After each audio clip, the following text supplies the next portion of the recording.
Le 22 juillet 2011, un seul homme a plongé la Norvège dans l'horreur. Anders Behring Breivik, avec une froideur déconcertante, a orchestré un double attentat qui a coûté la vie à 77 personnes. Ce massacre, pourtant prémédité depuis des années, soulève une question troublante: comment un homme apparemment ordinaire a-t-il pu en arriver à une telle violence? Dans cette vidéo, nous allons explorer le parcours de Breivik, en nous concentrant sur sa radicalisation progressive et ses motivations. Quelles idées l'ont poussé à commettre l'un des actes les plus terrifiants de l'histoire récente? Plongeons ensemble dans ce récit glaçant. Anders Breivik est né le 13 février 1979 à Oslo. Il est le fils d'un diplomate norvégien et d'une infirmière, mais sa famille se désintègre rapidement. Ses parents se séparent alors qu'il n'a qu'1 an, et il est élevé principalement par sa mère. Dès son enfance, Breivik montre des signes de malaise, et certains rapports ultérieurs soulignent une possible instabilité émotionnelle de sa mère, qui aurait influencé son développement. Néanmoins, rien dans son adolescence ne laisse présager l'extrémisme qui allait le caractériser plus tard. Il grandit dans une Norvège moderne et relativement paisible, fréquente des écoles ordinaires, s'intéresse à la culture hip-hop, et mène une vie apparemment ordinaire. Cependant, sous la surface, un profond ressentiment commence à germer en lui, un rejet de ce qu'il perçoit comme une société défaillante. C'est dans sa vingtaine que le basculement s'opère. Breivik, frustré par son incapacité à réussir dans le monde des affaires, commence à blâmer non pas lui-même, mais la société norvégienne dans son ensemble. Il accuse le multiculturalisme, l'immigration et l'islam d'être responsables du déclin de l'Europe. Cette obsession grandit au fil des années, nourrie par des lectures d'idéologues d'extrême droite et une fréquentation croissante de forums en ligne où fleurissent des théories conspirationnistes. Breivik s'enferme alors dans un isolement total. Il coupe peu à peu tout contact avec ses amis, et même sa famille semble être laissée de côté. Pendant cette période, il commence à écrire un long manifeste de 1500 pages, intitulé « 2083, une déclaration européenne d'indépendance ». Dans ce texte, il explique sa vision du monde, une vision terrifiante où il appelle à une guerre sainte contre l'islam et contre les traîtres politiques qui ont, selon lui, laissé l'Europe sombrer dans le multiculturalisme. Sa radicalisation ne se limite pas aux mots. Breivik commence à se préparer physiquement et psychologiquement à commettre un acte de terreur.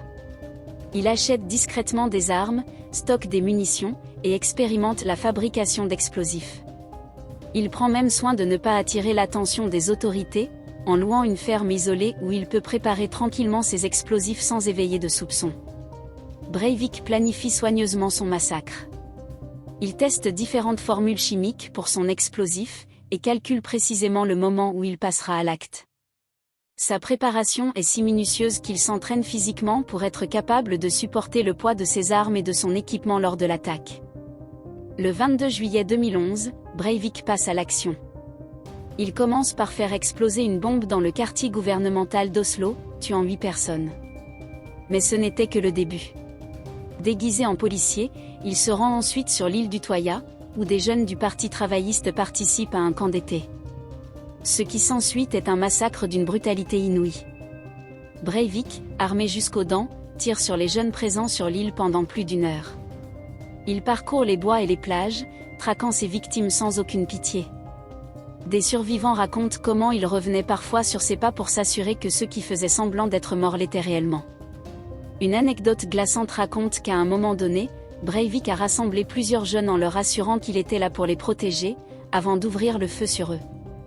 Ce massacre fera 69 morts, majoritairement des adolescents. Capturé sans résistance par la police, Breivik ne montre aucun signe de remords. Lors de son procès, il reste fidèle à sa froide logique. Loin de s'excuser pour ses actes, il les revendique. Il affirme que ces meurtres étaient atroces mais nécessaires pour protéger l'Europe du « grand remplacement » par les populations musulmanes, un terme fréquemment utilisé dans les milieux d'extrême droite. Le procès, très médiatisé, devient une plateforme pour Breivik, qui utilise chaque occasion pour propager son idéologie de haine. Il salue même le tribunal en faisant un salut fasciste, choquant le public et les familles des victimes.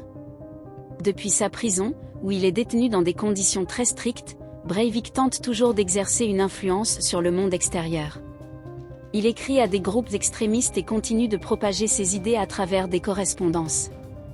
Loin de se contenter d'un rôle passif, il devient une figure inspirante pour certains extrémistes à travers le monde.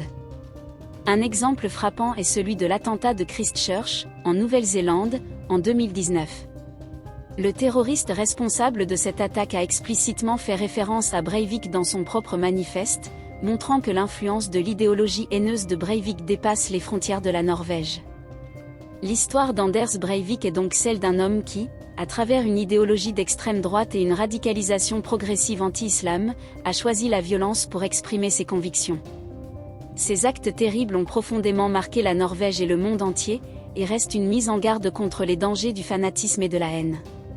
Si cette vidéo vous a permis de mieux comprendre la mécanique qui peut mener à de tels actes, n'oubliez pas de liker et de vous abonner pour plus de contenu sur des sujets aussi complexes et fascinants. Merci et à très bientôt pour une nouvelle vidéo.